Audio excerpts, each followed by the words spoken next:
Kula aja korban untuk pertanyaan loro kriminal kabeh. Ya gara-gara korban urunan gitu. Kan saat ini kan usum toh urunan 2 juta untuk sapi.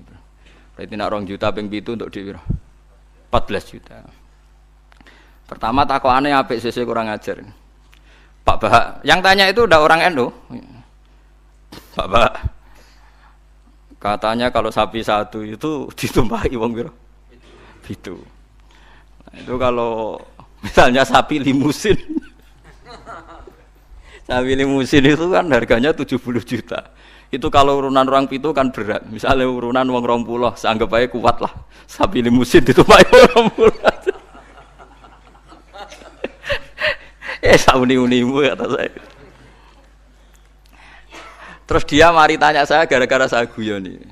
Kalau orang nasional itu kan biasa, misalnya Ruhin istrinya kerja ngajar di SD Wonokromo. Ruhin ngajar di SD Kota Gede.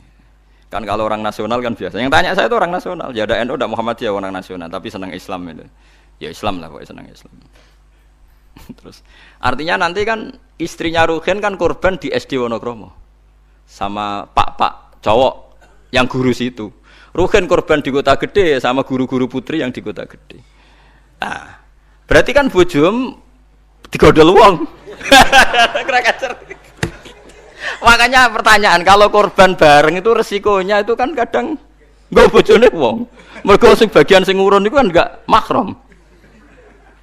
Ayo sing do urunan siap. Bojone dadi gawa wong. Lah kula nggih nate taklot iki. Tenggen kula sakniki ya ana kurban urunan sapi. Nek kula seneng wedhus. Karena kula rada egois dadi men dhewean ae rada egois. Gus gak melok korban urunan sapi mah. Lah piye nek mari tentenan ayo. Lah misale swargaku iku Januari. Swargamu cara Allah Desember. Sapine ngenteni ku nek kesuwen. Moh. Lah nek wedhus aku misale swargaku Januari wis terbang wis. Lah nek wong pitu swargane tanggale beda-beda piye? Mosok swargaku bareng Ruhin. Ya kan ra mungkin kan cara teori kan. Misalnya mulai aku mau korban bareng Ruhin. Lah nak nganti di ana pengumuman malaikat Bahak masuk surga ditunda karena temannya masih di neraka. Repot. Lah ngamal lu ora usah mikir ngono. Maksudnya ngamal ya ikhlas ae. Sing kok pangeran ngature piye terserah. Lah nek umpuk turuti bungo bareng bojone wong. Lah masih padha lanange ana potensi enten-tenan karena kelas surganya masuknya beda-beda. Mosok swargane wong saleh mbek setengah saleh bareng, mosok terus sing saleh ngenteni 100 tahun mergo sing korban kancane jek neraka. Paham nggih? Wes ora usah mikir ngono aku tak omongi. Tapi amun dadi penggalih lho ngene iki ra omongane wong nganggur ngoten mawon iki. Cuma nak cara syariat ancen apik wedhus. Timbang sapi sitok nggo wong 7 apik wedhus sitok nggo wong napa sitok. Karena nanti bisa egois tadi. Kalau bisa dipanggil Januari ya terbang saja, ngapain ngenteni sing jatah masuk swarga napa? Desember. Iya nak Desember mesti setahun, nak kacek 100 tahun piye. Tapi ora usah pikir, ora usah dijero-jero pokoke ora ngamal yo ngamal wae wis. Lha kula ora tak senengi wong ngamal kok dipritungno, wis ora usah ngono nak ngamal yo. Ngamal ae sembah kok pangeran carane piye. Wis full balik diparani tiyang Jog. Nggih tak takok ning dalan. Sesuk mikir, lha nak ngamal sing ikhlas, engko pangeran gampang. Misale swargamu dhisik sing sitok jek ning neraka, wis sampe pangeran digekno kendaraan khusus wis liwat sing kok digenteni pangeran kan sugih. Kan gampang. Kok repot. Misale kok nak ngempak sapi kesuwen swargane sing wong alim hafal Quran ikhlas ya nganggo kilat wis. Engko sapine pek-pek hen wis tak berangkat sik ngono kan. Senengane kok repot. Wong swargane saleh-saleh iku numpak napa? Kilat. Suwen sapi ra tok-tok. Ora ngamal kok dipiritungno ngono. Sing jelas iku sok mben kejadian iku udah bojone digodol wong wis jelas iku nek diterus-terus. Mergo korbane kok ora bareng. Rata-rata ibu-ibu bareng bapake gak. Ora mesti. Ana sing tepakan ana mbah tuwa ape mati korban gak nggawa mbah tuwa. Repot nak wis ngamal wis ikhlas ae. Mulane jari Imam Malik ning gone kitab Mizan Kubra. Sebagian nyaratno pitu iku kudu ahlu baitin sing sak ahlul bait. Mergo tujuane tadi ben gak gondol bojone. Wah. Tapi jari Imam Malik ora ahlu bait ora apa-apa sing kok ben diatur pengiran asline Imam Malik yo bingung juga deh. Ngomong ora mikir ngono to. Lah misale kayak kiai ning pondok terkenal khusyuk alim, ana wedok wayu korban. Terus sampe ning akhirat lho Pak Yai cigo bojone perkara korbane bareng. Ora repot. Ning dunyane ora tau go bojone wong malah ning akhirat. Kasus cara kula kasus. Saiki wong do engkek mau korban. Kula teng narukan nggih sering dibantai tiyang. Gus sakniki niku mboten tren kobang wedhus, perkarane do wedi darah tinggi. Memang sekarang Jokono bakasan mau kolesterol, darah tinggi macam-macam wong engkek. Di darah tinggi korban pitik. Kan ra ono hadis e Gus nak pitik, nak sapi kan ono hadis e. Padha wedi kolesterol ra ono hadis e. Aneh-aneh wae. Wedi kolesterol ora ono. Wong melarat ora ngarah kena kolesterol, ora kena darah tinggi, wong mangane wedhus tahun pisan kok kena darah tinggi ya. Gara-gara mritungno darah tinggi sing sugih lae cek kepengin entuk. Lah sing sugih iki duwe selera wis sering nyate. Sing sugih do legowo ora usah njaluk agak darah tinggi. Jan do setengah medhit to. Iso melarat darah tinggi wong mangane daging setahun pisan. Gara-gara darah tinggi kan sing sugih lah melok mangan. Jajal sing sugih ra gelem kabeh kan aman to. Ibnu Abbas serane korban malah mbek pitik. Ya pitik jago. Ngertakok iki. Ibnu Abbas jenengan ngalimu korban mbek napa? Pitik. Aku ora korban. Pokoke nak tanggal 10 iku kesunatan ono sing disembelih. Lane kula tiru nih, zaman kula dereng sugih niku. Ya saiki lah ya urung sugih. Tapi kula niku mulai wonten Idul Adha mesti nyembelih riyen wedhus wedok kuru pisan. Suwe-suwe rada sugih wedhus wedok lemu. Saiki mulai wedhus lanang poel. Tapi riyen bertahun-tahun ngertakok itu yang Gus korban wedhus wedok gak korban mayuran. Jare sapa korban? Korban syaratnya macam-macam lho nggih, kudu poel, terus jare untune macam-macam lah pokoke ngoten. Lah sanatun mbah ngono lah entek. Sebenarnya itu salah nggih. Ini saya fatwakan di sini. Sing jenenge udhiyah iku kudu wedhus kibas, umure setahun. Nak sapi 2 tahun.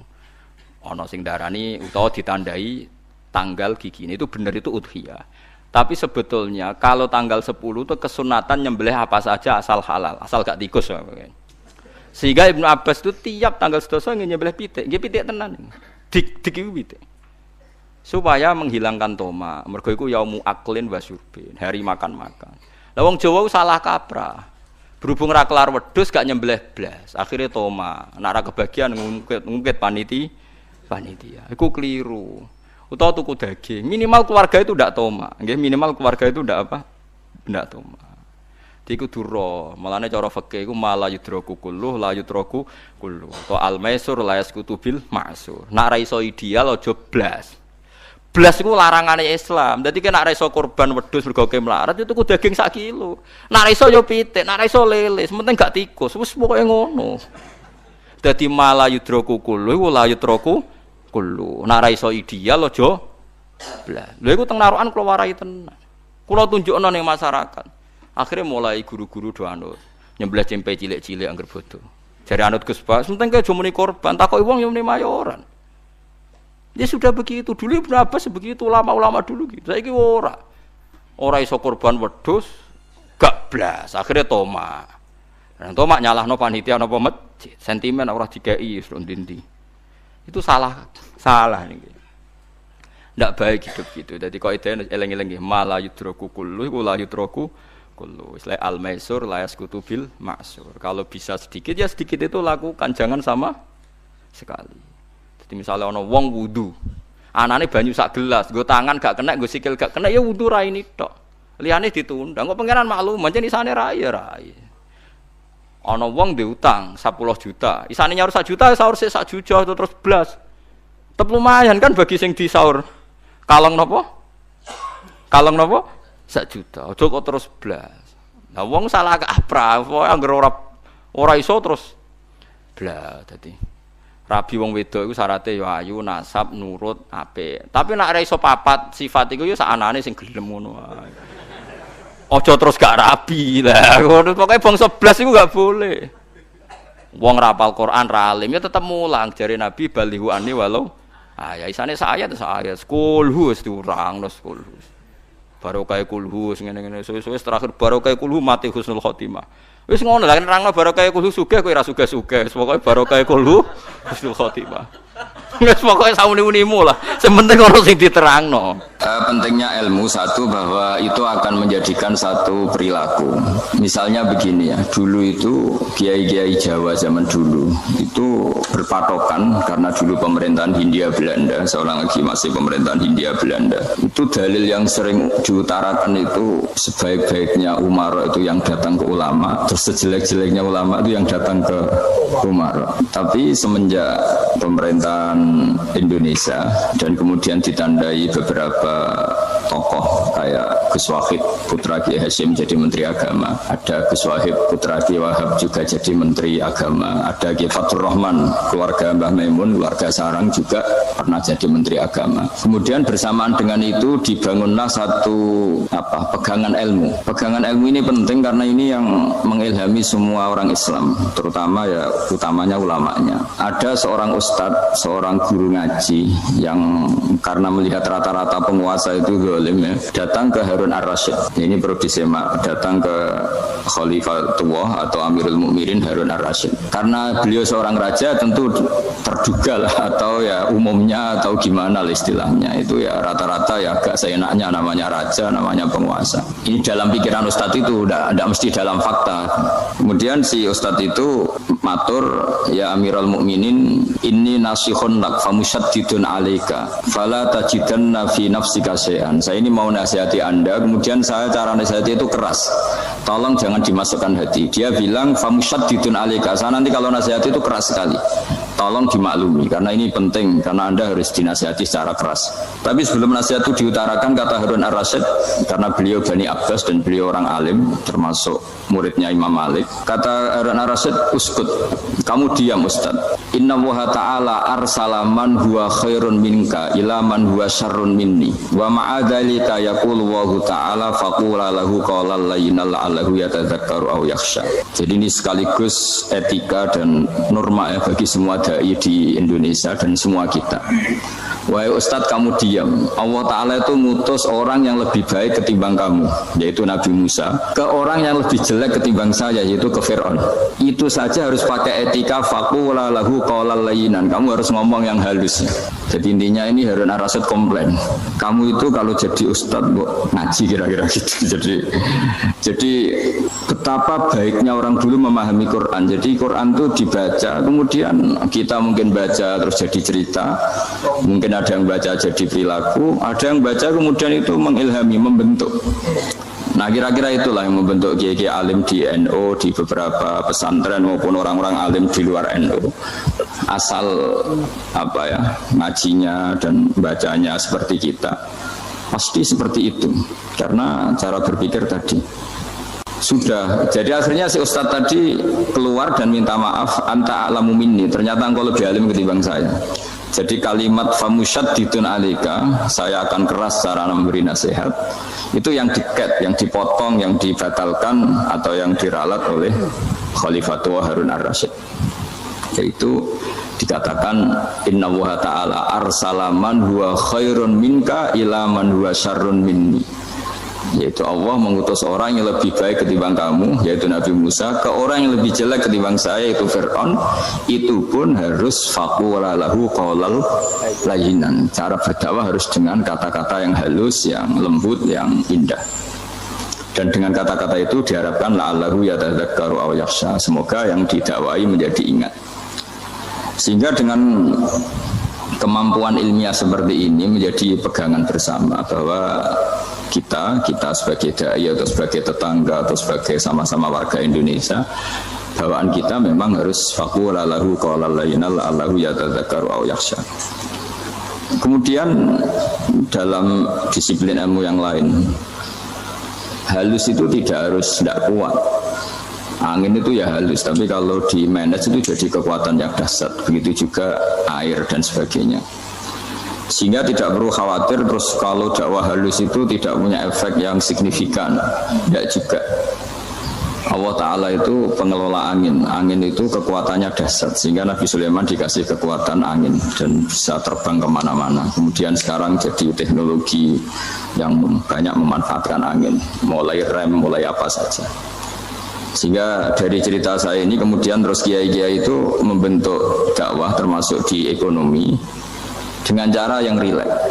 Nah, cara rileks itu satu tentu dimulai dengan ilmu. Misalnya begini, saya beri contoh. Ketika ada orang melafadzkan kalimat la ilaha illallah, tiada Tuhan selain Allah. Kemudian kalimat ini mungkin kalau orang NU baca itu rutin ya, karena kiainya kelamaan ya yang ikut sambil tidur ya. Kalau tahlil itu disebut kiai tertentu itu mesti yang belakang wah suwi itu kalau kiai itu lama itu. Nah kiainya juga karena jadi lakon ya kan lebih semangat karena pegang mic. Biasanya gitu di NU itu. Kalau khotib mesti semangat karena pegang mic, yang dengerin mesti ngantuk karena monoton gitu. Karena yang dengerin sudah tahu pasti nyuruh baik meninggalkan yang jelek. Jadi ilmunya sudah disimpulkan dulu. Setiap yang tidur di masjid mesti tak tanya kenapa tidur. Ilmunya tidak ada perkembangan, Gus, nyuruh yang baik, meninggalkan yang jelek. Tapi kalau ilmunya agak ada perubahan kan dengar semua pasti nyuruh yang jelek, meninggalkan yang baik. Karena watak manusia itu agak-agak suka fitnah, itu suka geger. Tapi kalau monoton itu mesti enggak itu. Tapi yang menjadi pegangan kita, saya ulang lagi, itu ilmu dulu. Saya ulang lagi itu dulu. Saya berkali-kali menyontohkan kalau ada orang kafir, orang yang tidak bersyahadat 70 tahun, kemudian dia bersyahadat sekali saja di akhir hayatnya, itu kata Allah, qulil ladzina kafaru iyyantahu yughfar lahum ma qad salaf. Katakan ke mereka yang kafir, jika dia mau bersyahadat, itu masa lalunya diampuni semua.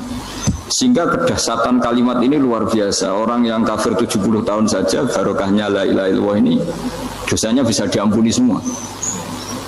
Nah kemudian karena ilmu ini tidak begitu populer atau kurang dipopulerkan atau kita sendiri kurang menghayati, sehingga la ilaha illallah itu lebih dianalisis cara lafadz ini, pelafatannya ada sanadnya enggak ya gitu. Terus cara melafatkan bareng-bareng seperti itu ada tumpengan ini bid'ah enggak ya. Jadi pertanyaannya sudah tidak tentang keramatnya atau sakralnya atau fadilahnya la ilaha illallah, tapi sudah macam-macam. Jadi dan cara seperti ini ada hadisnya enggak, legal enggak, terus ada sanadnya enggak.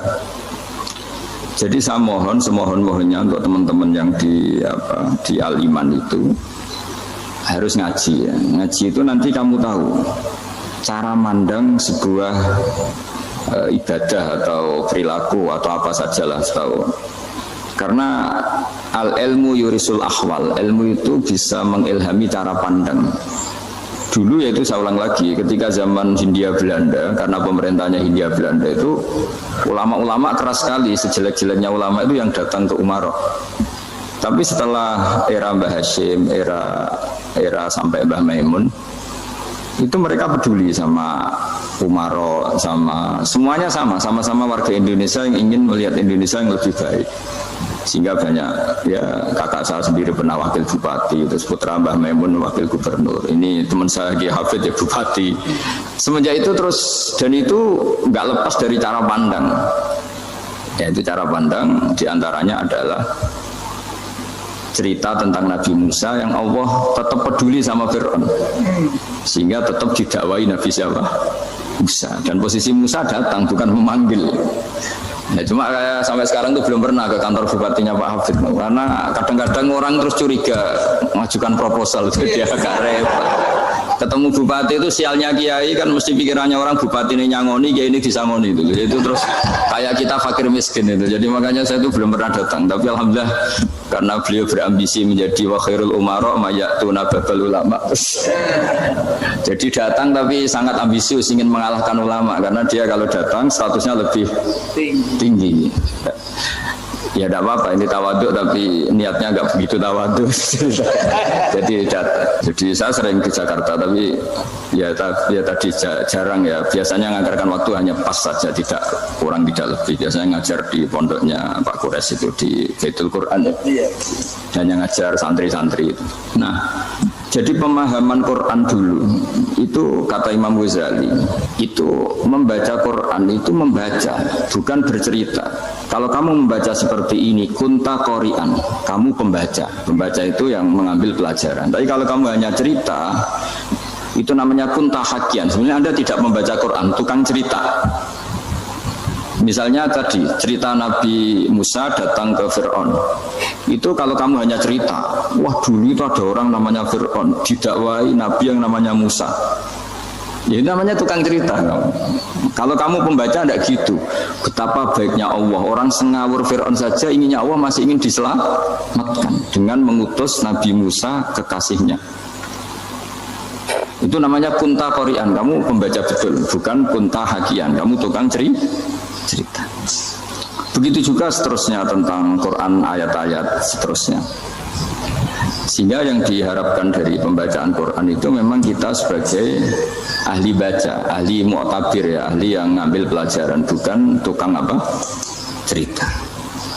Sehingga dulu ketika Sayyidina Umar radhiyallahu anhu ketika membuka Baitul Maqdis atau Baitul Muqaddas dan diajak syukuran, pesta-pesta makan itu. Beliau nggak mau. Oke kawanku, jangan cuma berhenti di sini karena ngaji kui penting ya, ngaji kui penting. Maka dari itu mari kita rampungkan atau selesaikan kajian singkat daripada beliau. Jangan cuma berhenti di sini. Let's go. Ketika ditanya kenapa engkau nggak mau, alasannya itu langsung beliau baca Quran. Jadi saya punya sekian contoh. Saya ulang lagi, saya punya sekian contoh. Orang-orang dulu dengan Quran itu menyatu, bukan sekedar dihafal tapi menyatu. Sehingga bawaannya itu sudah Qurani, sudah Quran. Saya beri contoh pertama Rasulullah SAW, nanti Umar kedua. Rasulullah itu pernah nggak makan sampai 3 hari. Terus ditanya oleh sahabat, lalu kekuatan engkau bisa hidup apa? Terus menghentikan al-aswadani, maksudnya itu tamar dan air, hanya makan kurma dan air. Tapi beliau tidak ketemu roti atau nggak ketemu nasi lah kalau orang Indonesia. Ketika hari ketiga dikasih makan oleh sahabat, dipotongkan kambing, kemudian baru makan 3 lukmah, kira-kira ya 3 asupan nasi, berhenti. Padahal sahabat yang lapar sama dengan Rasulullah itu membayangkan Nabi itu sampai kenyang, sampai apa. Tapi ketika ditanya, seperti ini pun nanti ada hisabnya. Walatus alunna yauma idzin anin naim. Jadi acara makan-makan gini itu nanti ada hisabnya. Nabi nangis. Hanya sahabat nggak jadi nerusin makan. Jadi ketakutan orang dulu sama ketika Sayyidina Umar dijak pesta ketika memenangkan Baitul Maqdis itu. Inna wa ta'ala ayyara qauman. Allah itu mengkritik sebuah komunitas kaum karena apa? Adhabtum thayyibatikum fi hayatikum dunya wastamta'tum biha. Kamu adalah orang-orang yang jatah nikmat kamu sudah kamu habiskan di dunia. Adhabtum itu kalian habiskan jatah kenikmatan kamu di dunia. Wastamta'tum biha, kamu di dunia sudah berpuas-puas. Maka jatah Anda sekarang di akhirat habis. Sehingga Sayyidina Umar enggak mau pesta-pesta karena takut jatah nikmatnya habis. Kata beliau terus astabqi thayyibati, akan saya sisakan sisi-sisi kebaikan saya supaya enggak habis. Corong Jawa itu aja dientek-entekno biar jatahnya masih. Sehingga di dunia kiai itu ya meskipun saya akrab bupati, akrab mungkin wakil gubernur, saya itu ya jarang ketemu. Karena kalau orang Jawa bawaannya ketemu ya makan-makan, guyon-guyon. Aku nak keterusan ras mlebu swarga. Makanya saya pastikan Pak Yusuf Mansur ke sini tidak akan saya jamin, biar aja, biar jatahnya masih.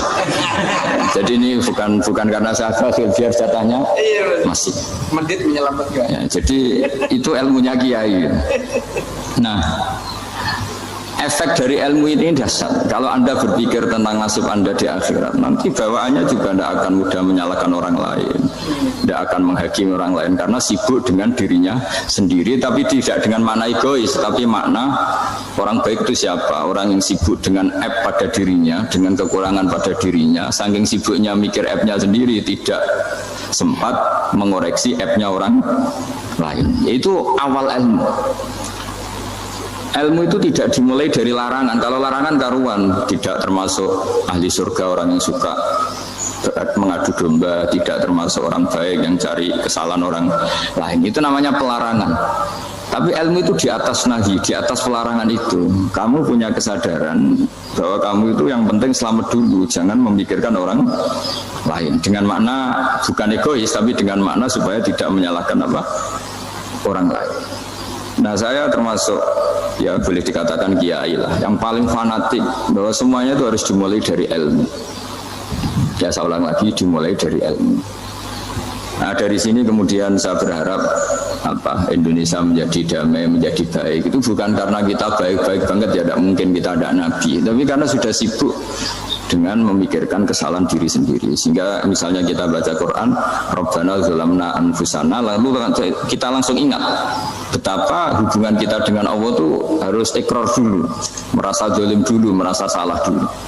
Nah, kalau semua orang merasa salah di depan Allah, itu mesti bawaannya agak mudah menyalahkan orang lain, karena kita bilang Rabbana zalamna anfusana.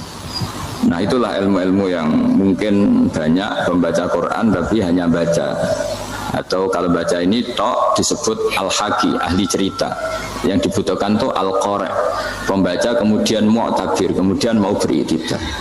Seperti yang dilakukan tadi Harun ar-Rasyid tadi. Inna wa ta'ala arsala man huwa khairun minka ila man huwa syarrun minni. Wa ma'adzalika yaqulu wa ta'ala faqula lahu qaulal layyinan. Ini kamu tidak usah memaksakan musyaddid keras sama saya, karena Allah Ta'ala telah mengutus orang lebih baik ketimbang kamu, yaitu Nabi Musa, ke orang yang lebih jelek ketimbang saya, yaitu Fir'aun. Itu saja harus beretika. Faqula lahu qawlan layyinan la'allahu yatadzakkaru aw yakhsha. Dan alhamdulillah bawaan kita sebagai orang timur atau orang Jawa itu kalau mau ngandani orang itu halus sekali. Di antara bentuk kehalusan kata-kata diceritakan di ayat lain. Ketika Nabi Musa ketemu Fir'aun, dawuhnya begini, fakul, apa itu yang di juz 30, yang juz 30 ini yang bagian dari, kan tadi hanya fakul lahu qaulal layyinan. Lahu qaulal layyinan itu bentuknya apa? Ya, bentuknya apa? Itu Nabi Musa disuruh ngendikan sama Fir'aun. Apakah kamu mau saya nasihati? Fakul halaka ila antazakka. Halaka itu pilihan, hal itu istifham, laka itu otoritatif. Jadi betapa santonya kalimat itu, fakul halaka ila antazakka. Jadi kalau dimaknani model Pak Hafid, model saya ngaji di sarang itu, halaka onoto iku kedue sira, berhak bagi kamu, berhak bagi Anda. Apakah Anda berhak loh mendapat nasihat supaya Anda jadi orang yang lebih baik? Halaka ila antazakka. Jadi tidak kalimat perintah, tapi kalimat pilihan. Apa engkau mau saya beri nasihat? Wahdiyaka ila rabbika fatakhsha. Dan saya beritahu kamu tentang Tuhan, dan kemudian kamu menjadi orang yang baik, fatakhsha, orang yang punya khasyah, punya. Jadi kayak apa kalimatnya itu? Napa jenengan kerso? Itu kalau orang Jogja, orang-orang daerah-daerah yang berada nyugui tamu itu kan, ayo makan-makan. Itu kan kayak tamunya itu kelaparan. Masa Pak Yusuf Mansur kelaparan? Tidak mungkin kan? Masa Ustaz terkenal kelaparan kan? Tidak mungkin itu. Monggo, napa jenengan ngersakno? Karena bisa saja tamunya itu tidak kerso, mungkin karena darah tinggi, mungkin karena takut dianggap fakir miskin, macam-macam kan orang enggak. Itu kalimatnya itu halaka ila antazakka. Kayak apa indahnya dakwah. Halaka ila antazakka, itu ada kata laka itu dia terserah jenengan mau enggak. Wa ahdiyaka ila rabbika fatakhsha. Nah, itu yang disebut membaca. kunta qori'an la hakian. Anda benar-benar membaca Quran, bukan sekadar pencerita. Nah kemudian ini yang terakhir, saya juga baru, sebenarnya saya itu nggak pernah bilang sanggup itu, tapi Pak Ustadz Zakaria itu GR terus sampai tadi pagi itu saya belum tahu kalau ada acara ini. Ya karena saya kiai, jadi kalau kiai itu kan ingatnya sama Allah saja, kalau sama manusia itu rontok-rontok lali gitu. Itu bukan memaksa, ya memang lupa. Sejauh mana sih pentingnya manusia, kan tidak penting coro ilmu tasawuf itu. Tapi karena ini titipan Rasulullah SAW terus menjadi penting kan. Dititipi umat gak jenengan itu. Ya, sudah ngaji ngatur kiai ribet itu. Kiainya biasa ngaji kan, kiainya yang ngatur, santri ini enggak. Pak Yai ngaji tanggal ini jam ini.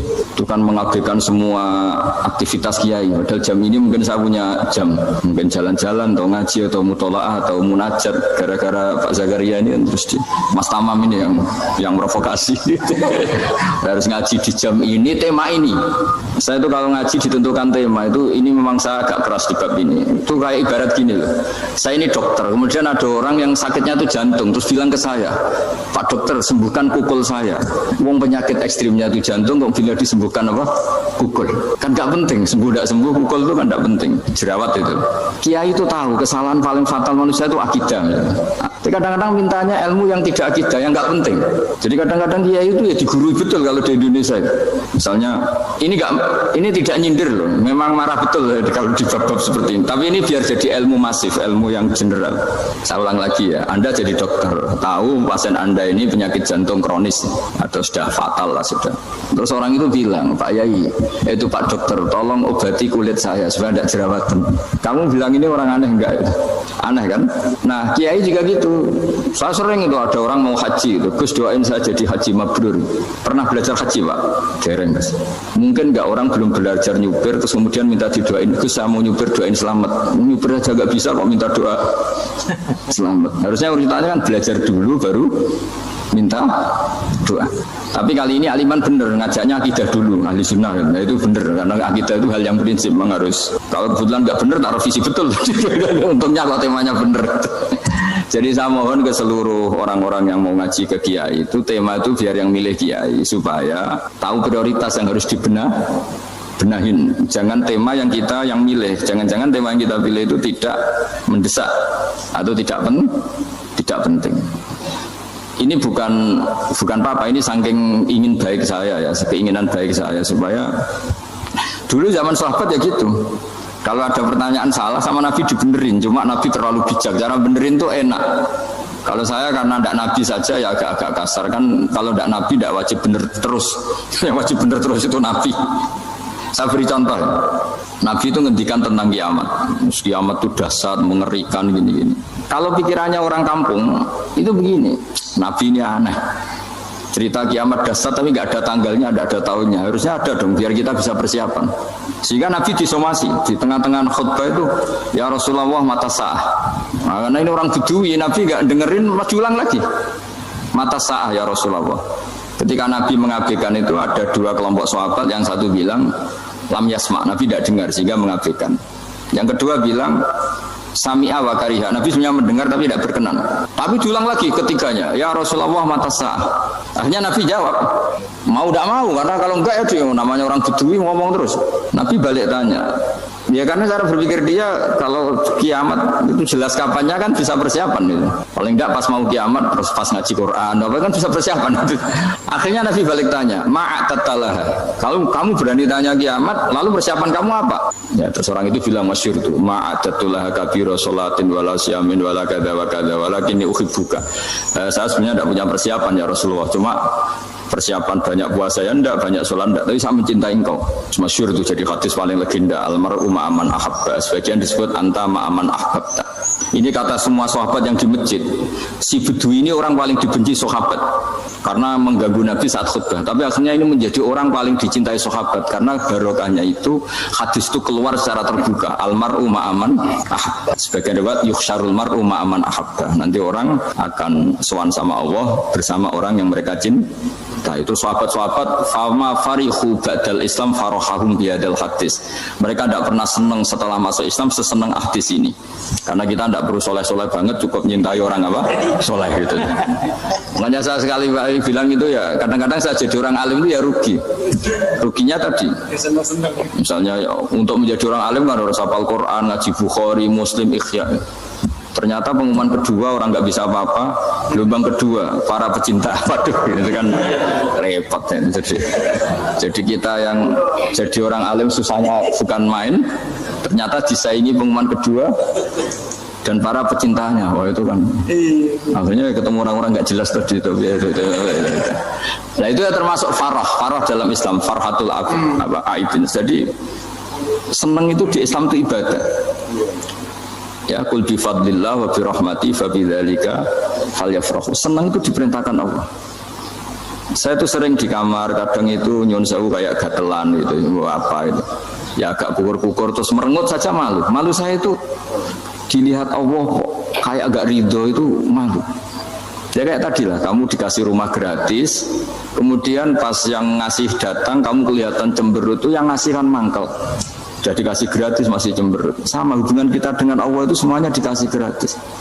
Makanya tabassum, senyum itu ibadah. Kita yang nekuni ilmu hadis, betapa hebatnya Nabi ngendikan, kalau kamu tidak bisa ibadah yang berat-berat, cukup ibadah senyum. Kadang ngendikan tol koti wajin, kamu cukup berwajah yang indah, yang menyenangkan. Tabassum, senyum.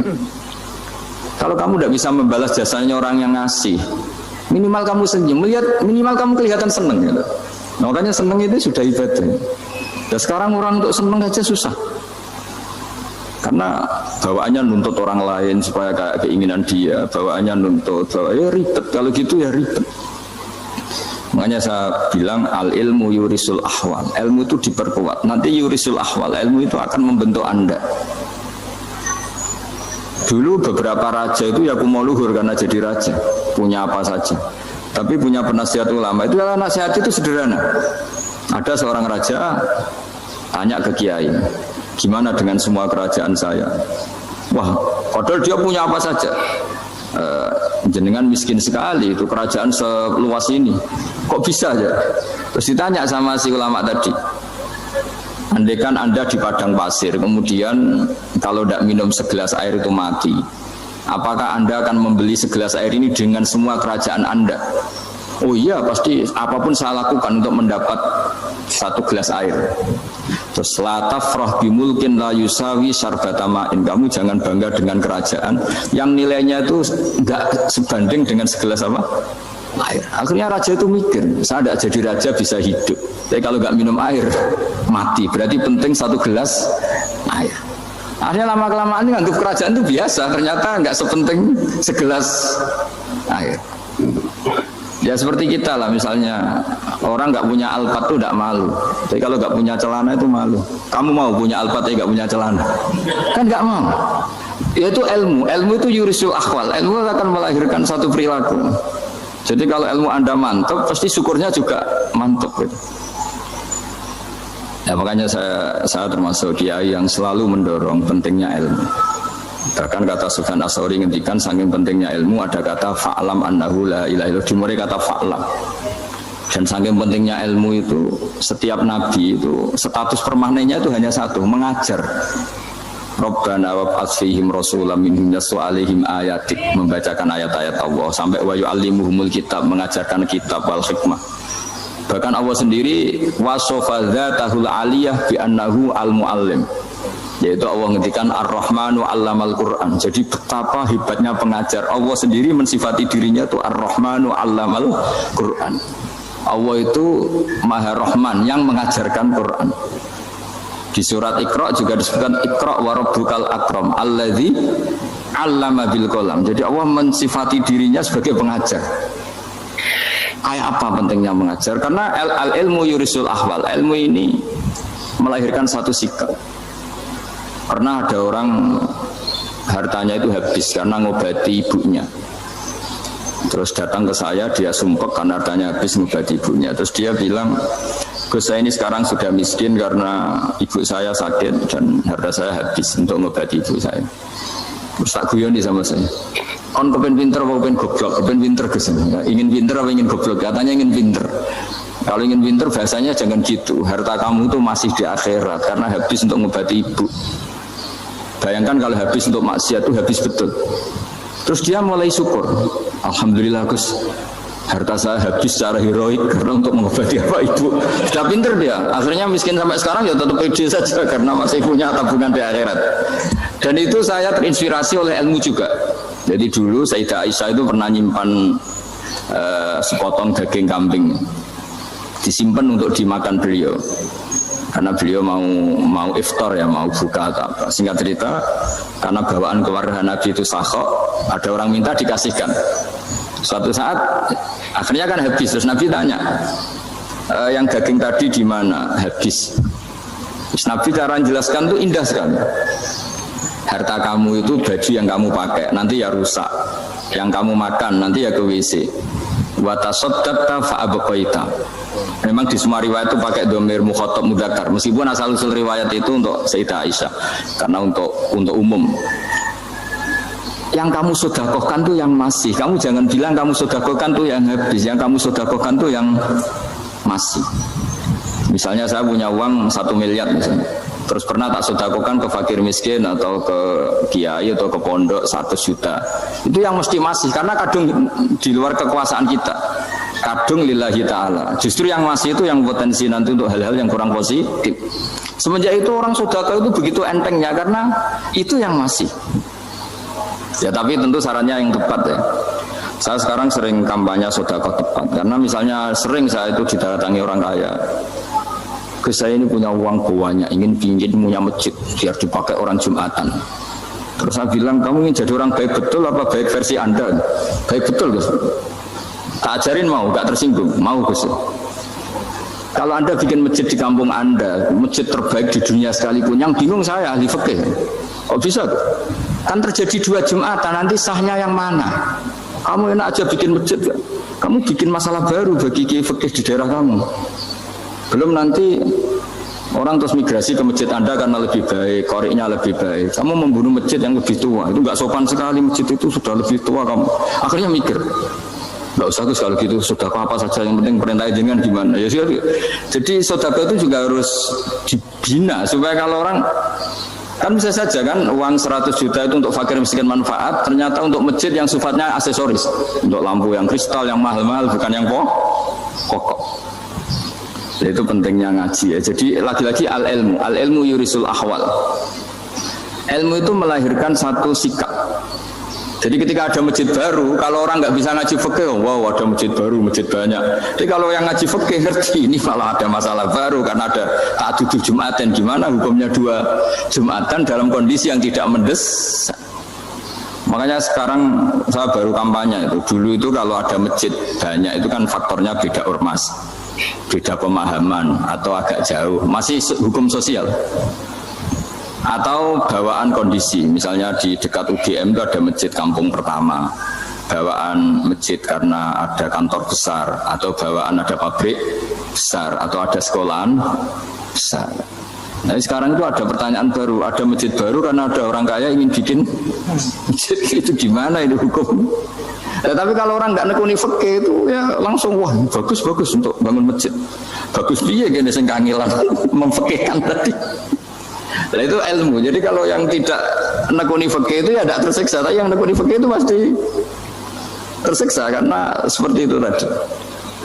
Ya jadi saya mohon di antara cara kita dakwah secara damai itu dimulai dari Robbana Zolamna Anfusana. Itu dipakai Nabi, di redaksinya diganti dengan makna supaya kita per individu matur Allah apa ini zolam tu nafsi zulman kabiran katsiran. Nah bawaannya orang mengaku zalim, mengaku salah itu kan sudah tidak sempat mikir salahnya orang apa lain. Dan dari sini kemudian dia jadi orang yang tawadhu, yang ubudiyah, yang macam-macam.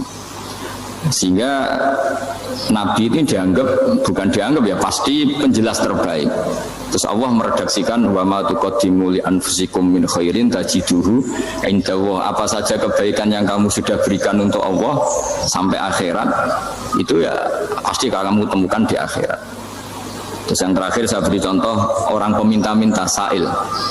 Itu Sayyid Ali Zainal Abidin kalau ada orang minta-minta terus dikasih, misalnya dikasih ya 100.000 atau 50.000 atau 10.000 sesuai kemampuan yang memberi. Itu marhaban biman hamala zadi ilal akhirah. Saya terima kasih ya, gara-gara kamu minta uang saya jelas sudah sampai akhirat. Coba kalau di rumah bisa aja untuk hal yang tidak positif. Jadi bawaannya itu cara pandang itu rubah. Jadi kalau kita ngasih uang di masjid, ngasih kiai atau ngasih fakir miskin, ya uang itu yang masih, bukan yang habis. Itu watasoddaq kata fa'abqaita, yang kamu berikan tuh hakikatnya yang masih. Karena sudah tidak kamu otak-atik lagi, makanya disebut wakaf. Sebenarnya wakaf itu dulu secara makna lughat, saya ulangi secara lughat, maknanya itu sudah berhenti. Wakafun maknanya berhenti. Nah, sodako itu dari kata sodako maknanya benar. Orang yang sering sodako berarti imannya benar.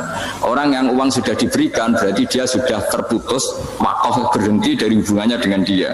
Sudah dikasihkan berarti selesai. Sehingga wakaf dan sodako itu sebenarnya maknanya saling melengkapi. Kemudian orang-orang fikih karena ada disiplin ilmu tertentu, wakaf itu untuk sodako yang permanen, yang abadi, kemudian sedekah untuk infak. Tapi itu kan hanya istilah-istilah dalam disiplin ilmu. Sebetulnya kalau pakai ilmu yang umum, sedekah ya bisa disebut wakaf, wakaf ya bisa disebut apa? Sedekah. Karena maknanya sedekah itu wakaf. Wakaf itu apa? Qat'u raqabatil malik an hadal mal atau an mali. Hubungan pemilik harta ini terputus dari harta itu. Jadi misalnya saya sudah wakaf tanah ini ke masjid, sudah diterima, buat saya kepikiran gadekan atau menjual sudah tidak bisa, sudah berhenti di situ saja hubungan saya dengan kepemilikan harta itu. Makanya disebut apa? Wakaf. Ya. Dan kalau saya wakaf berarti menunjukkan kebenaran iman saya karena sudah menafkahkan sebagian harta untuk Allah Taala. Itu sodik sodak. Makanya bahasa Arab itu gampang ya, kalau sodalqoh sodako.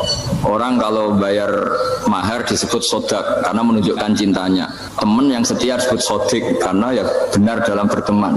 Abu Bakar disebut as-siddiq karena sangat membenarkan kanjeng Nabi dan seterusnya. Misalnya begini ya, dulu itu kiai-kiai Jawa zaman dulu itu berpatokan karena dulu pemerintahan Hindia Belanda, seorang lagi masih pemerintahan Hindia Belanda. Itu dalil yang sering diutarakan itu sebaik-baiknya umara itu yang datang ke ulama, terus sejelek-jeleknya ulama itu yang datang ke umara. Tapi semenjak pemerintahan Indonesia dan kemudian ditandai beberapa tokoh kayak Gus Wahid putra Kiai Hasyim jadi Menteri Agama, ada Gus Wahid putra Kiai Wahab juga jadi Menteri Agama, ada Kiai Fathur Rahman keluarga Mbah Maimun, keluarga Sarang juga pernah jadi Menteri Agama. Kemudian bersamaan dengan itu dibangunlah satu pegangan ilmu. Pegangan ilmu ini penting karena ini yang mengilhami semua orang Islam, terutama ya utamanya ulamanya. Ada seorang ustadz, seorang guru ngaji yang karena melihat rata-rata penguasa itu zalim ya, datang ke Harun Ar-Rasyid. Ini perlu disimak, datang ke Khalifatullah atau Amirul Mukminin Harun Ar-Rasyid. Karena beliau seorang raja tentu terduga lah, atau ya umumnya atau gimana lah istilahnya, itu ya rata-rata ya agak seenaknya namanya raja, namanya penguasa. Ini dalam pikiran ustadz itu udah mesti dalam fakta. Kemudian si ustadz itu matur, ya Amirul Mukminin, inni nasihun lak famusyaddidun alaika fala tajidanna fi nafsika syai'an. Saya ini mau nasihati Anda, kemudian saya cara nasihati itu keras, tolong jangan dimasukkan hati. Dia bilang famusyaddidun alaika, saya nanti kalau nasihati itu keras sekali, tolong dimaklumi karena ini penting, karena Anda harus dinasihati secara keras. Tapi sebelum nasihat itu diutarakan, kata Harun Ar-Rasyid, karena beliau Bani Abbas dan beliau orang alim termasuk muridnya Imam Malik, kata Harun Ar-Rasyid, uskut, kamu diam Ustaz. Inna Allaha ta'ala arsala man huwa khairun minka ila man huwa syarrun minni wa ma'adhalika yaqulu Allahu ta'ala faqula lahu qawlan layyinal la'allahu yatadzakkaru aw yakhsha. Jadi ini sekaligus etika dan norma ya bagi semua dai di Indonesia dan semua kita. Wahai Ustadz, kamu diam. Allah Ta'ala itu ngutus orang yang lebih baik ketimbang kamu, yaitu Nabi Musa, ke orang yang lebih jelek ketimbang saya, yaitu ke Fir'aun. Itu saja harus pakai etika, faqula lahu qawlan layyinan. Kamu harus ngomong yang halus. Jadi intinya ini Harun Ar-Rasyid komplain, kamu itu kalau jadi Ustadz ngaji kira-kira gitu. Jadi betapa baiknya orang dulu memahami Quran. Jadi Quran itu dibaca, kemudian kita mungkin baca terus jadi cerita, mungkin ada yang baca jadi perilaku, ada yang baca kemudian itu mengilhami, membentuk. Nah kira-kira itulah yang membentuk kiai alim di NU, di beberapa pesantren maupun orang-orang alim di luar NU. Asal apa ya ngajinya dan bacanya seperti kita, pasti seperti itu. Karena cara berpikir tadi sudah. Jadi akhirnya si Ustadz tadi keluar dan minta maaf, anta a'lamu minni. Ternyata engkau lebih alim ketimbang saya. Jadi kalimat famusyaddidun alika, saya akan keras cara memberi nasihat, itu yang diket, yang dipotong, yang dibatalkan atau yang diralat oleh Khalifatul Harun ar-Rasyid. Yaitu dikatakan innallaha ta'ala arsala man huwa khairun minka ila man huwa syarrun minni. Yaitu Allah mengutus orang yang lebih baik ketimbang kamu, yaitu Nabi Musa, ke orang yang lebih jelek ketimbang saya, yaitu Fir'aun. Itu pun harus faqula lahu qaulal layyinan. Cara berdakwah harus dengan kata-kata yang halus, yang lembut, yang indah. Dan dengan kata-kata itu diharapkan la'allahu yatadzakkaru aw yakhsha. Semoga yang didakwai menjadi ingat. Sehingga dengan kemampuan ilmiah seperti ini menjadi pegangan bersama bahwa kita sebagai dai atau sebagai tetangga atau sebagai sama-sama warga Indonesia, bawaan kita memang harus faqula lahu qaulal layyinan la'allahu yatadzakkaru aw yakhsha. Kemudian dalam disiplin ilmu yang lain, halus itu tidak kuat. Angin itu ya halus, tapi kalau di manage itu jadi kekuatan yang dahsyat. Begitu juga air dan sebagainya. Sehingga tidak perlu khawatir terus kalau dakwah halus itu tidak punya efek yang signifikan. Tidak juga.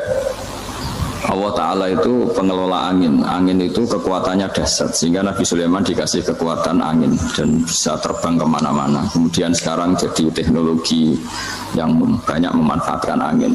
Mulai rem, mulai apa saja. Sehingga dari cerita saya ini kemudian terus kiai-kiai itu membentuk dakwah termasuk di ekonomi dengan cara yang rileks. Nah cara rileks itu satu tentu dimulai dengan ilmu. Misalnya begini, saya beri contoh. Ketika ada orang melafadzkan kalimat la ilaha illallah, tiada Tuhan selain Allah. Kemudian kalimat ini mungkin kalau orang NU baca itu rutin ya, karena kiainya kelamaan ya yang ikut sambil tidur ya. Kalau tahlil itu disebut kiai tertentu itu mesti yang belakang wah suwi itu kalau kiai itu lama itu. Nah kiainya juga karena jadi lakon ya kan lebih semangat karena pegang mic. Biasanya gitu di NU itu kalau khotib mesti semangat karena pegang mic, yang dengerin mesti ngantuk karena monoton gitu. Karena yang dengerin sudah tahu pasti nyuruh baik meninggalkan yang jelek, jadi ilmunya sudah disimpulkan dulu. Setiap yang tidur di masjid mesti tak tanya kenapa tidur, ilmunya tidak ada perkembangan, Gus, nyuruh yang baik meninggalkan yang jelek. Tapi kalau ilmunya agak ada perubahan kan dengar semua pasti nyuruh yang jelek meninggalkan yang baik. Karena watak manusia itu agak-agak suka fitnah, itu suka geger. Tapi kalau monoton itu mesti enggak itu. Tapi yang menjadi pegangan kita, saya ulang lagi, itu ilmu dulu. Saya ulang lagi itu dulu. Saya berkali-kali menyontohkan, kalau ada orang kafir, orang yang tidak bersyahadat 70 tahun, kemudian dia bersyahadat sekali saja di akhir hayatnya, itu kata Allah, qulil ladzina kafaru iyyantahu yughfar lahum ma qad salaf. Katakan ke mereka yang kafir, jika dia mau bersyahadat, itu masa lalunya diampuni semua. Sehingga kedahsyatan kalimat ini luar biasa. Orang yang kafir 70 tahun saja, barokahnya la ilaha illallah ini, dosanya bisa diampuni semua. Nah kemudian karena ilmu ini tidak begitu populer atau kurang dipopulerkan, atau kita sendiri kurang menghayati, sehingga la ilaha illallah itu lebih dianalisis cara lafadz ini, pelafatannya ada sanadnya enggak ya gitu. Terus cara melafatkan bareng-bareng seperti itu ada tumpengan ini bid'ah enggak ya. Jadi pertanyaannya sudah tidak tentang keramatnya atau sakralnya atau fadilahnya la ilaha illallah, tapi sudah macam-macam. Jadi dan cara seperti ini ada hadisnya enggak, legal enggak, terus ada sanadnya enggak. Jadi saya mohon semohon-mohonnya untuk teman-teman yang di Al-Iman itu harus ngaji ya. Ngaji itu nanti kamu tahu cara mandang sebuah ibadah atau perilaku atau apa sajalah tahu. Karena al-ilmu yurisul ahwal, ilmu itu bisa mengilhami cara pandang. Dulu yaitu saya ulang lagi, ketika zaman Hindia Belanda, karena pemerintahnya Hindia Belanda itu ulama-ulama keras sekali, sejelek-jeleknya ulama itu yang datang ke Umaro. Tapi setelah era Mbah Hashim, era sampai Mbah Maimun, itu mereka peduli sama Umaro, semuanya sama-sama warga Indonesia yang ingin melihat Indonesia yang lebih baik. Sehingga banyak, ya kakak saya sendiri pernah wakil bupati, terus putra Mbah Maimun wakil gubernur, ini teman saya Ki Hafid ya bupati. Semenjak itu terus, dan itu nggak lepas dari cara pandang. Yaitu cara pandang diantaranya adalah cerita tentang Nabi Musa yang Allah tetap peduli sama Fir'aun, sehingga tetap didakwai Nabi siapa? Musa. Dan posisi Musa datang bukan memanggil. Ya, cuma kayak sampai sekarang tuh belum pernah ke kantor bupatinya Pak Hafid, karena kadang-kadang orang terus curiga mengajukan proposal, jadi agak repot. Ketemu bupati itu sialnya kiai kan mesti pikirannya orang bupati ini nyangoni, kiai ini disangoni itu terus kayak kita fakir miskin itu. Jadi makanya saya itu belum pernah datang, tapi alhamdulillah karena beliau berambisi menjadi wa khairul umara mayatuna babal ulama.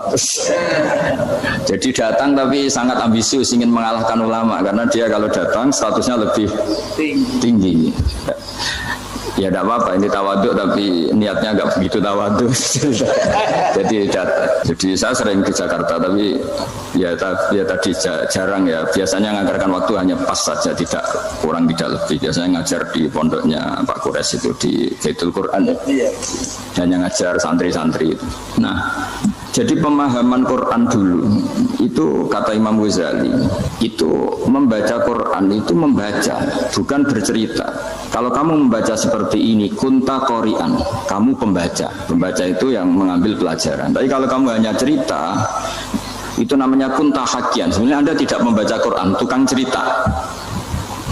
Misalnya tadi cerita Nabi Musa datang ke Fir'aun. Itu kalau kamu hanya cerita, wah dulu itu ada orang namanya Fir'aun didakwai Nabi yang namanya Musa. Ya ini namanya tukang cerita. Kalau kamu pembaca tidak gitu. Betapa baiknya Allah, orang sengawur Fir'aun saja inginnya Allah masih ingin diselamatkan dengan mengutus Nabi Musa kekasihnya. Itu namanya kunta qori'an, kamu pembaca betul, bukan kunta hakian, kamu tukang cerita. Begitu juga seterusnya tentang Quran, ayat-ayat seterusnya. Sehingga yang diharapkan dari pembacaan Quran itu memang kita sebagai ahli baca, ahli mu'tabir ya, ahli yang ngambil pelajaran, bukan tukang cerita.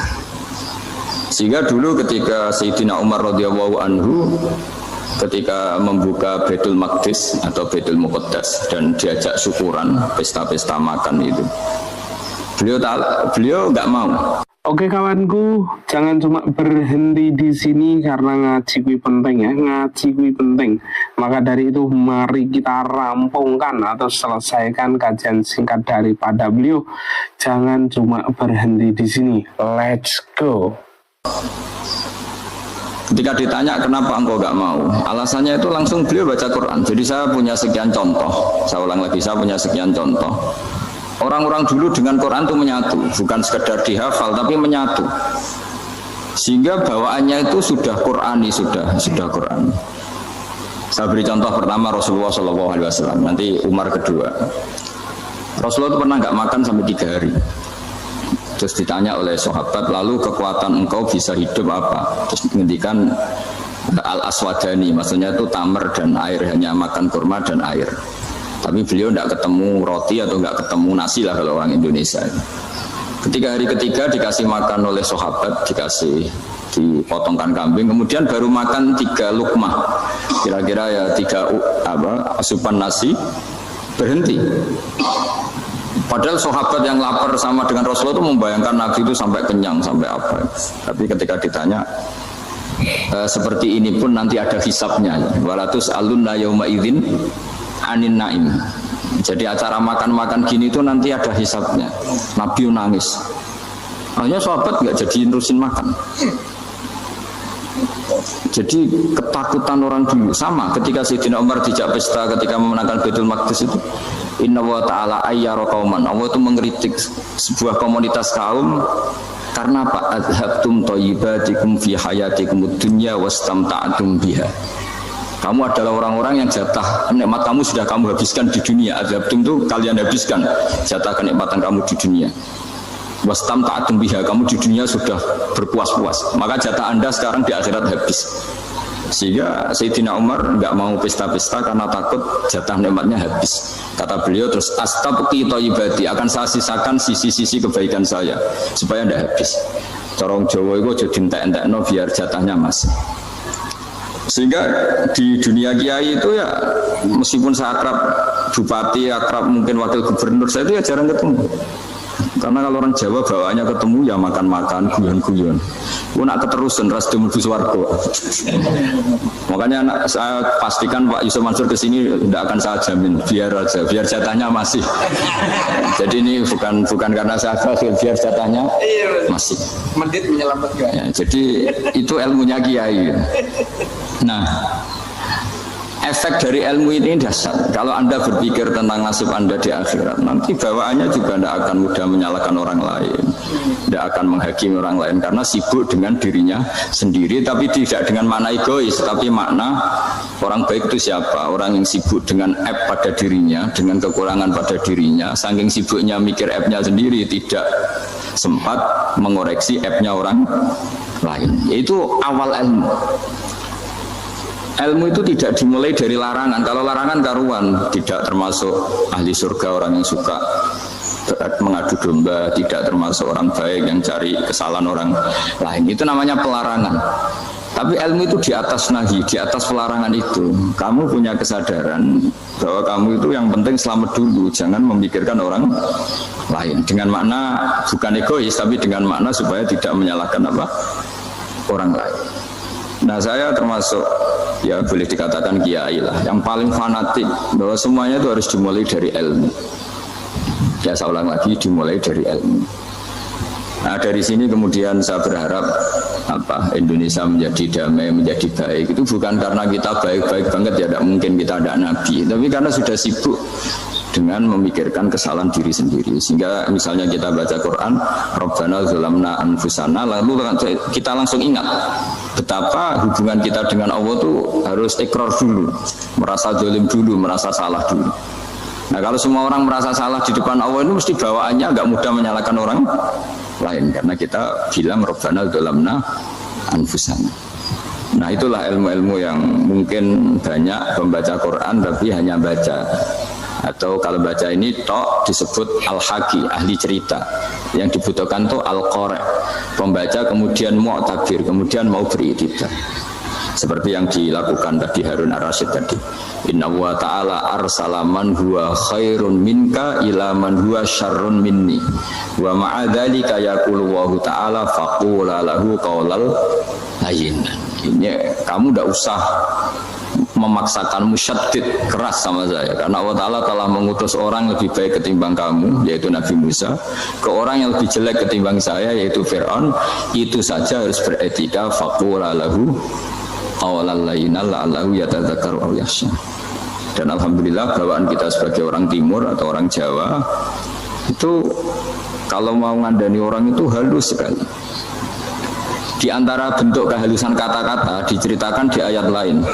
Ketika Nabi Musa ketemu Fir'aun, dawuhnya begini, fakul apa itu yang di juz 30 yang juz 30 ini yang bagian dari, kan tadi hanya fakul lahu qaulal layyinan. Lahu qaulal layyinan itu bentuknya apa? Ya, bentuknya apa? Itu Nabi Musa disuruh ngendikan sama Fir'aun, apakah kamu mau saya nasihati? Fakul halaka ila antazakka. Halaka itu pilihan, hal itu istifham, laka itu otoritatif. Jadi betapa santonya kalimat itu, fakul halaka ila antazakka. Jadi kalau dimaknani model Pak Hafid, model saya ngaji di sarang itu, halaka onoto iku kedue siro, berhak bagi kamu, berhak bagi Anda. Apakah Anda berhak loh mendapat nasihat supaya Anda jadi orang yang lebih baik? Halaka ila antazakka. Jadi tidak kalimat perintah, tapi kalimat pilihan. Apa engkau mau saya beri nasihat? Wah dia ila rabbika fatakhsha. Dan saya beritahu kamu tentang Tuhan dan kemudian kamu menjadi orang yang baik, fatakhsha, orang yang punya khasyah, punya. Jadi kayak apa kalimatnya itu? Napa jenengan kerso? Itu kalau orang Jogja, orang-orang daerah-daerah yang berada nyugui tamu itu kan, ayo makan-makan. Itu kan kayak tamunya itu kelaparan. Masa Pak Yusuf Mansur kelaparan? Tidak mungkin kan? Masa Ustaz terkenal kelaparan kan? Tidak mungkin itu. Monggo, napa jenengan ngersakno? Karena bisa saja tamunya itu tidak kerso. Mungkin karena darah tinggi, mungkin karena takut dianggap fakir miskin, macam-macam kan orang enggak. Itu kalimatnya itu halaka ila anta zakka. Kayak apa indahnya dakwah. Halaka ila anta zakka. Itu ada kata laka itu ya terserah jenengan mau enggak ya. Wa ahdiyaka ila rabbika fatakhsha. Nah, itu yang disebut membaca. Kunta qori'an la hakian. Anda benar-benar membaca Quran, bukan sekadar penceri. Nah, kemudian ini yang terakhir saya juga baru, sebenarnya saya itu nggak pernah bilang sanggup itu, tapi Pak Ustadz Zakaria itu GR terus sampai tadi pagi itu saya belum tahu kalau ada acara ini. Ya karena saya kiai, jadi kalau kiai itu kan ingatnya sama Allah saja, kalau sama manusia itu rontok-rontok lali gitu. Itu bukan memaksa, ya memang lupa. Sejauh mana sih pentingnya manusia kan tidak penting coro ilmu tasawuf itu. Tapi karena ini titipan Rasulullah SAW terus menjadi penting kan. Dititipi umat gak jenengan itu. Ya sudah ngaji ngatur kiai ribet itu. Kiai ini biasa ngaji kan, kiainya yang ngatur, santri ini enggak. Pak Yai ngaji tanggal ini jam ini. Itu kan mengabaikan semua aktivitas kiai. Padahal jam ini mungkin saya punya jam, mungkin jalan-jalan atau ngaji atau mutolaah atau munajat. Gara-gara Pak Zakaria ini terus Mas Tamam ini yang provokasi. Harus ngaji di jam ini, tema ini. Saya itu kalau ngaji ditentukan tema itu, ini memang saya agak keras di bab ini. Itu kayak ibarat gini loh. Saya ini dokter, kemudian ada orang yang sakitnya itu jantung, terus bilang ke saya, Pak dokter sembuhkan kukul saya. Wong penyakit ekstrimnya itu jantung, kok bila disembuhkan apa? Kukul. Kan gak penting, sembuh tidak sembuh, kukul itu kan gak penting. Jerawat itu. Kiai itu tahu kesalahan paling fatal manusia itu akidah. Tapi kadang-kadang mintanya ilmu yang tidak akidah, yang gak penting. Jadi kadang-kadang kiai itu ya digurui betul kalau di Indonesia. Misalnya ini tidak nyindir loh, memang marah betul ya, kalau di bab-bab seperti ini. Tapi ini biar jadi ilmu masif, ilmu yang general. Saya ulang lagi ya, Anda jadi dokter, tahu pasien Anda ini penyakit jantung kronis atau sudah fatal lah sudah. Terus orang itu bilang, Pak Yai, itu Pak dokter, tolong obati kulit saya supaya tidak jerawatan. Kamu bilang ini orang aneh enggak? Aneh kan? Nah, kiai juga gitu. Saya sering itu ada orang mau haji itu, Gus doain saya jadi haji mabrur. Pernah belajar haji Pak? Dereng Mas.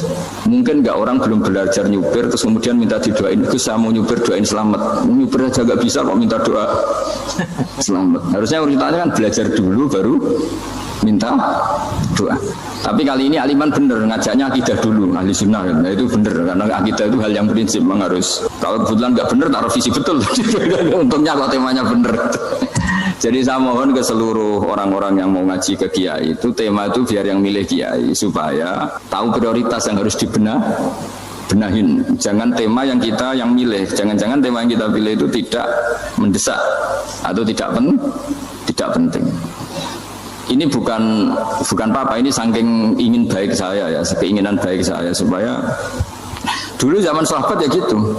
Kalau ada pertanyaan salah sama Nabi dibenerin, cuma Nabi terlalu bijak, cara benerin tuh enak. Kalau saya karena tidak Nabi saja ya agak kasar kan, kalau tidak Nabi tidak wajib bener terus. Yang wajib bener terus itu Nabi. Saya beri contoh. Nabi itu ngendikan tentang kiamat. Kiamat itu dahsyat, mengerikan gini-gini. Kalau pikirannya orang kampung itu begini, Nabi ini aneh. Cerita kiamat dahsyat tapi nggak ada tanggalnya, nggak ada tahunnya. Harusnya ada dong biar kita bisa persiapan. Sehingga Nabi disomasi di tengah-tengah khutbah itu, ya Rasulullah mata sa'ah. Nah, karena ini orang Bedui, Nabi nggak dengerin, maju ulang lagi. Mata sa'ah ya Rasulullah. Ketika Nabi mengabaikan itu ada dua kelompok sahabat, yang satu bilang lam yasma, Nabi tidak dengar sehingga mengabaikan. Yang kedua bilang sami'a wa kariha, Nabi sebenarnya mendengar tapi tidak berkenan. Tapi diulang lagi ketiganya, ya Rasulullah mata sa'ah. Akhirnya Nabi jawab, mau tidak mau, karena kalau enggak ya dia namanya orang Bedui ngomong terus.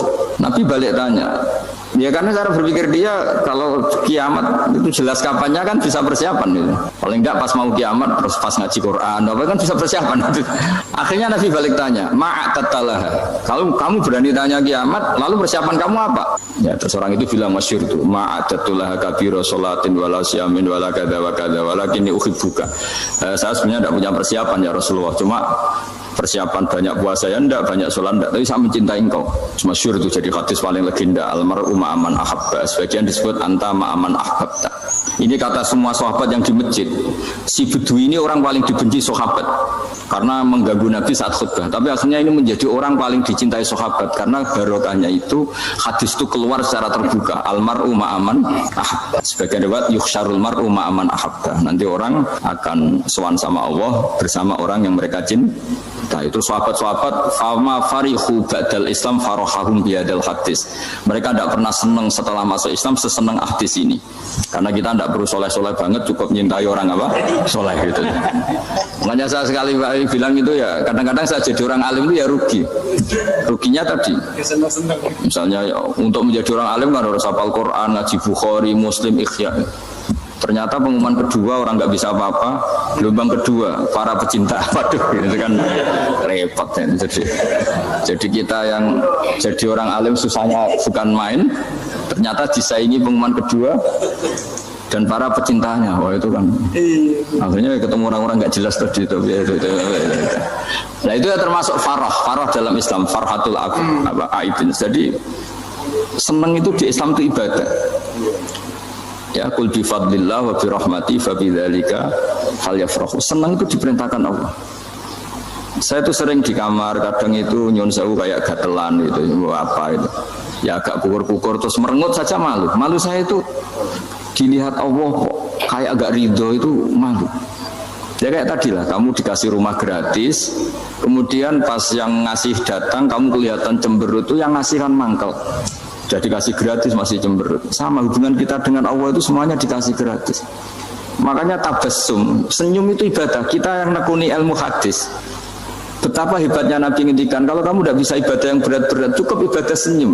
Kadang ngendikan tol koti wajin, kamu cukup berwajah yang indah, yang menyenangkan. Tabassum, senyum. Kalau kamu tidak bisa membalas jasanya orang yang ngasih, minimal kamu senyum, melihat minimal kamu kelihatan senang gitu. Makanya senang itu sudah ibadah. Dan sekarang orang untuk senang aja susah. Karena bawaannya nuntut orang lain supaya kayak keinginan dia, bawaannya nuntut, ya ribet. Kalau gitu ya ribet. Makanya saya bilang al ilmu yurisul ahwal. Ilmu itu diperkuat. Nanti yurisul ahwal. Ilmu itu akan membentuk Anda. Dulu beberapa raja itu ya mau luhur karena jadi raja, punya apa saja. Tapi punya penasihat ulama itu ya nasihat itu sederhana. Ada seorang raja tanya ke kiai, gimana dengan semua kerajaan saya? Wah, padahal dia punya apa saja. Jenengan miskin sekali, itu kerajaan seluas ini, kok bisa aja? Terus ditanya sama si ulama tadi, andaikan Anda di padang pasir, kemudian kalau tidak minum segelas air itu mati, apakah Anda akan membeli segelas air ini dengan semua kerajaan Anda? Oh iya, pasti apapun saya lakukan untuk mendapat satu gelas air. Terus la tafrah bimulkin la yusawi syarbata ma'in. Kamu jangan bangga dengan kerajaan yang nilainya itu enggak sebanding dengan segelas apa? Air. Akhirnya raja itu mikir, saya tidak jadi raja bisa hidup, tapi kalau enggak minum air mati. Berarti penting satu gelas air. Akhirnya lama-kelamaan ini anggap kerajaan itu biasa, ternyata enggak sepenting segelas air. Ya seperti kita lah, misalnya orang nggak punya alpat tuh tidak malu, tapi kalau nggak punya celana itu malu. Kamu mau punya alpat tapi nggak punya celana, kan nggak mau. Yaitu ilmu itu yurisul akhwal. Ilmu akan melahirkan satu perilaku. Jadi kalau ilmu Anda mantap, pasti syukurnya juga mantap gitu. Ya makanya saya termasuk kiai yang selalu mendorong pentingnya ilmu. Bahkan kata Sufyan As-Tsauri ngendikan saking pentingnya ilmu, ada kata fa'lam annahu la ilaha illallah, dimulai kata fa'lam. Dan saking pentingnya ilmu itu, setiap nabi itu status permanennya itu hanya satu, mengajar. Rabbana wab'ats fihim rasulam minhum yatlu 'alaihim ayatik, membacakan ayat-ayat Allah, sampai wa yu'allimuhumul kitab, mengajarkan kitab wal hikmah. Bahkan Allah sendiri wasofa dzatahul aliyah bi annahu al-muallim. Yaitu Allah ngendikan Ar-Rahmanu 'allamal Qur'an. Jadi betapa hebatnya pengajar. Allah sendiri mensifati dirinya itu Ar-Rahmanu 'allamal Qur'an. Allah itu Maha Rahman yang mengajarkan Quran. Di surat Iqra juga disebutkan Iqra wa rabbukal akram alladzi 'allama bil qalam. Jadi Allah mensifati dirinya sebagai pengajar. Apa pentingnya mengajar? Karena al-ilmu yurisul ahwal. Ilmu ini melahirkan satu sikap. Pernah ada orang hartanya itu habis karena ngobati ibunya. Terus datang ke saya, dia sumpek karena hartanya habis ngobati ibunya. Terus dia bilang, Gus, saya ini sekarang sudah miskin karena ibu saya sakit dan harta saya habis untuk ngobati ibu saya. Terus tak guyoni sama saya. On kepen pinter apa kepen goblok? Kepen pinter Gus. Ingin pinter apa ingin goblok? Katanya ingin pinter. Kalau ingin pinter bahasanya jangan gitu. Harta kamu itu masih di akhirat karena habis untuk ngobati ibu. Bayangkan kalau habis untuk maksiat itu habis betul. Terus dia mulai syukur. Alhamdulillah Gus, harta saya habis secara heroik karena untuk mengobati apa ibu. Sudah pinter dia. Akhirnya miskin sampai sekarang ya tetap pede saja karena masih punya tabungan di akhirat. Dan itu saya terinspirasi oleh ilmu juga. Jadi dulu Sayyidah Aisyah itu pernah nyimpan sepotong daging kambing, disimpan untuk dimakan beliau. Karena beliau mau iftar ya, mau buka atau apa. Singkat cerita, karena bawaan keluarga Nabi itu sakho, ada orang minta dikasihkan. Suatu saat, akhirnya kan habis. Terus Nabi tanya, yang daging tadi di mana? Habis. Terus Nabi cara menjelaskan itu indah sekali. Harta kamu itu baju yang kamu pakai, nanti ya rusak. Yang kamu makan, nanti ya ke WC. Wa tasaddaqta fa abqaita. Memang di semua riwayat itu pakai dhamir mukhatab mudzakkar. Meskipun asal-usul riwayat itu untuk Sayyidah Aisyah karena untuk umum. Yang kamu sedekahkan tuh yang masih. Kamu jangan bilang kamu sedekahkan tuh yang habis. Yang kamu sedekahkan tuh yang masih. Misalnya saya punya uang 1 miliar misalnya. Terus pernah tak sedekahkan ke fakir miskin atau ke kiai atau ke pondok 1 juta. Itu yang mesti masih karena kadung di luar kekuasaan kita. Kadung lillahi ta'ala. Justru yang masih itu yang potensi nanti untuk hal-hal yang kurang positif. Semenjak itu orang sedekah itu begitu entengnya karena itu yang masih. Ya tapi tentu sarannya yang tepat ya. Saya sekarang sering kampanye sedekah tepat karena misalnya sering saya itu didatangi orang kaya. Saya ini punya uang banyak, ingin punya masjid biar dipakai orang Jumatan. Terus saya bilang, kamu ingin jadi orang baik betul apa baik versi Anda? Baik betul Gus. Tak ajarin mau, gak tersinggung, mau Gus. Kalau Anda bikin masjid di kampung Anda, masjid terbaik di dunia sekalipun, yang bingung saya ahli fikih. Kok bisa? Kan terjadi 2 Jumatan, nanti sahnya yang mana? Kamu enak aja bikin masjid, kamu bikin masalah baru bagi kiai fikih di daerah kamu. Belum nanti orang terus migrasi ke masjid Anda karena lebih baik, koriknya lebih baik. Kamu membunuh masjid yang lebih tua, itu nggak sopan sekali, masjid itu sudah lebih tua kamu. Akhirnya mikir, nggak usah tuh kalau gitu, sedekah apa saja yang penting perintah jenengan gimana. Ya sih. Jadi sedekah itu juga harus dibina supaya kalau orang kan bisa saja kan uang 100 juta itu untuk fakir miskin manfaat, ternyata untuk masjid yang sifatnya aksesoris, untuk lampu yang kristal yang mahal-mahal bukan yang pokok. Itu pentingnya ngaji ya. Jadi lagi-lagi al-ilmu yurisul ahwal. Ilmu itu melahirkan satu sikap. Jadi ketika ada masjid baru, kalau orang nggak bisa ngaji fikih, wow ada masjid baru, masjid banyak. Jadi kalau yang ngaji fikih ngerti ini malah ada masalah baru karena ada ta'addud Jumatan. Gimana hukumnya 2 Jumatan dalam kondisi yang tidak mendesak. Makanya sekarang saya baru kampanye itu. Dulu itu kalau ada masjid banyak itu kan faktornya beda ormas, beda pemahaman atau agak jauh, masih hukum sosial atau bawaan kondisi. Misalnya di dekat UGM itu ada masjid kampung pertama, bawaan masjid karena ada kantor besar atau bawaan ada pabrik besar atau ada sekolahan besar. Nah sekarang itu ada pertanyaan baru, ada masjid baru karena ada orang kaya ingin bikin masjid, itu gimana itu hukum? Ya, tapi kalau orang nggak nekuni fikih itu ya langsung wah bagus untuk bangun masjid. Bagus dia gini sing kangelan memfikihkan tadi. Nah itu ilmu. Jadi kalau yang tidak nekuni fikih itu ya tidak tersiksa, tapi yang nekuni fikih itu pasti tersiksa karena seperti itu tadi. Ya, jadi saya mohon di antara cara kita dakwah secara damai itu dimulai dari Robbana Zolamna Anfusana, itu dipakai Nabi, di redaksinya diganti dengan makna supaya kita per individu matur Allah, apa ini zolam tu nafsi zulman kabiron